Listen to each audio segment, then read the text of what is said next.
কয়েক বছর আগেও জেলা সদর বা হাতে গোনা উপজেলায় ক্লিনিক ও ডায়াগনস্টিক সেন্টার দেখা যেত, অথচ পিরোজপুরের অলিগলিতে বর্তমানে ব্যাঙের ছাতার মতো বেসরকারি চিকিৎসা সেবা কেন্দ্র গড়ে উঠেছে। বেশিরভাগেরই কাছেই নেই প্রয়োজনীয় নথিপত্র, তোয়াক্কা করছে না সরকারি বিধিরও। আবার অনুমোদনের আবেদন করেই অস্ত্রোপচার সহ নানা জটিল চিকিৎসা শুরু করেছে অনেকে, যার ফলে রোগী মৃত্যু সহ ঘটছে নানা অঘটন। ফোটানোর ঝামেলা ছাড়াই নিরাপদ পানির জন্য ঘরে আনুন পিওরিট।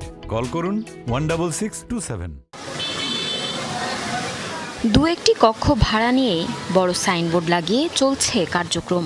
নেই চিকিৎসক, নেই প্রয়োজনীয় যন্ত্রপাতিও।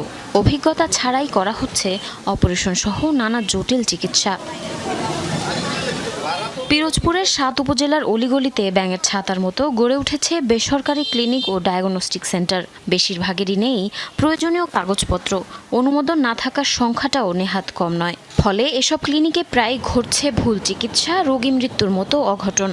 পিরোজপুর জেলার সকল উপজেলা নিয়ে প্রায় শতাধিক ক্লিনিক এবং ডায়াগনস্টিক সেন্টার আছে। এক ক্লিনিকে যদি ব্লাডের এ পজিটিভ আসে, অন্য ক্লিনিকে দেখা যায় সেটা ভুল প্রমাণিত হয়, সেখানে বি পজিটিভ আসে। তারা আপনার আগে বারবার বলছে নেগেটিভ, মুখেও বলছে নেগেটিভ, কিন্তু বাস্তবে পজিটিভ। আর প্রথম তো তারা ডাইরেক্ট দিছে, রিপোর্টই দিয়ে দিছে নেগেটিভ। তো নেগেটিভ রিপোর্ট আবার কিভাবে পজিটিভ হয়? ভুক্তভোগীদের অভিযোগ, প্রশাসন নীরব থাকায় দিন দিন বাড়ছে সব ক্লিনিক আর ডায়াগনস্টিক সেন্টারের দৌরাত্ম্য। কঠোর নজরদারির আওতায় আনার দাবি জানিয়েছে এলাকাবাসী।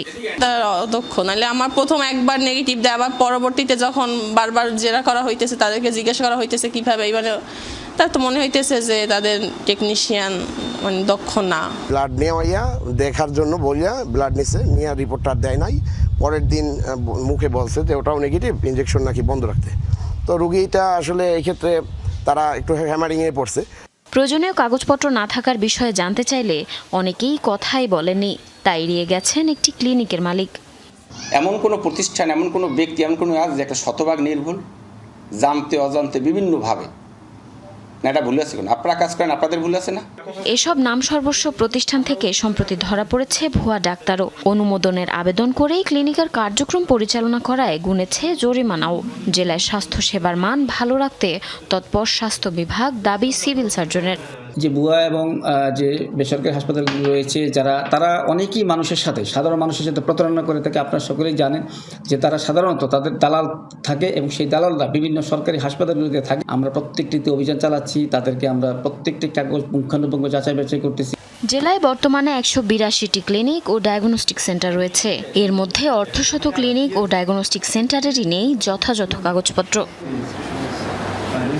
জারিন অর্নি, যমুনা নিউজ।